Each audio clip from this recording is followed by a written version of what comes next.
ഇന്ന് നമുക്ക് ഈ വലിയ കലേഡിയത്തെ ഒരു പോട്ടിലേക്ക് ആക്കാം. പോട്ടിൻ്റെ ഡ്രെയിനേജ് ഹോൾ അടയാതിരിക്കാനായിട്ട് കല്ലിട്ടു. അടുത്ത് നമ്മൾ ഇടാൻ പോകുന്നത് കരിയില കമ്പോസ്റ്റാണ്. ഇത് കരിയില കുറേ ദിവസം ഇങ്ങനെ കൂട്ടിയിട്ട് കുറച്ച് ദിവസം കഴിയുമ്പോഴത്തേക്ക് അത് കമ്പോസ്റ്റായിട്ട് മാറിക്കോളും. അങ്ങനെ തയ്യാറാക്കിയ കരിയില കമ്പോസ്റ്റാണിത്. അടുത്തതായിട്ട് ഈ കലേഡിയത്തിനെ പിഴുതെടുക്കാനുള്ള തയ്യാറെടുപ്പാണ്. ഇത്രയും വലിയ കലേഡിയം ആയതുകൊണ്ട് തന്നെ ഇതിൻ്റെ വേര് എത്രത്തോളം താഴേക്ക് ഇറങ്ങിയിട്ടുണ്ടെന്നുള്ളതൊന്നും ഒരു ഐഡിയ ഉണ്ടായിരുന്നില്ല. പക്ഷെ പ്രതീക്ഷിച്ച അത്ര ടഫൊന്നും ആയിരുന്നില്ല. സിമ്പിളായിട്ട് തന്നെ ഞങ്ങൾക്കത് പിഴുതെടുക്കാൻ കഴിഞ്ഞു. അടുത്തത് ഈ പിഴുതെടുത്ത കലേഡിയത്തെ പോട്ടിലേക്ക് നടുന്ന സമയത്ത് ഞങ്ങൾക്കൊരു മിസ്റ്റേക്ക് പറ്റി. പോട്ടിൻ്റെ മുകളറ്റം വരെ മണ്ണ് ഫില്ല് ചെയ്തിരുന്നു.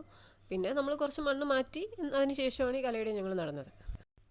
നട്ടതിന് ശേഷം പിന്നെയും കുറച്ച് മണ്ണ് കൂടി ഫില്ല് ചെയ്തു. കലേഡിയത്തിന് അധികം വെയിൽ കൊള്ളാത്ത ഒരു സ്ഥലത്തിലേക്ക് മാറ്റി വെച്ചു. ഇപ്പോൾ കാണുന്നത് ഇന്ന് രാവിലെയുള്ള വ്യൂ ആണ്. ഇന്നലെ വൈകിട്ടാണ് ഞാൻ നട്ടത്. എന്നാൽ ചിലപ്പോൾ ഇതിൻ്റെ ഇല വാടിപ്പോയാൽ തന്നെയും അതിൻ്റെ വിത്ത് ഉള്ളത് കൊണ്ട് വീണ്ടും മുളച്ചു വന്നോളും.